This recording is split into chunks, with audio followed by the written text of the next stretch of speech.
નમસ્કાર મિત્રો, હું સુધીર વાઘાણી કાર્યદર્થી.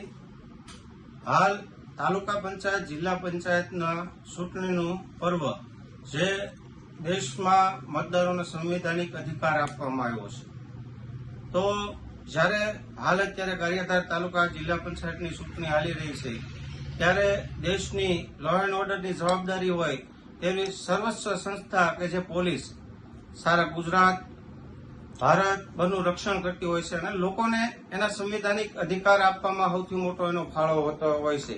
ત્યારે આજે મારે દુઃખ સાથે કહેવું પડે કે એવી સંસ્થા એક પોલિટિકલ પાર્ટીને આધીન થઈ ગઈ છે કે ગુલામ થઈ ગઈ છે એમ કહી શકો. આજે છેલ્લા 4 દિવસથી હું ગારિયાધારમાં જોઉં છું.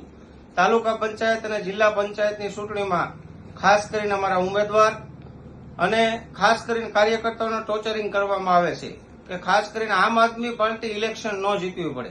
કદાચિત એમના આ પ્રયાસોથી ઇલેક્શન જીતી શકાય છે, પણ ભારતની આ સર્વોચ્ચ સંસ્થાની ગરિમા નીચી પડે છે. જ્યારે એક જિલ્લા લેવલે એક આઈએસ ઓફિસર તરીકે એસપી સાહેબ છે, આઈજી સાહેબ છે, ફરજ બજાવતા હોય અને એની નાક નીચે જો પોલીસ આવું કાર્ય કરે તો દેશની આમ જનતાને ન્યાયની અપેક્ષા રાખી શકાય તેવી સ્થિતિ નબળી પડતી જાય છે.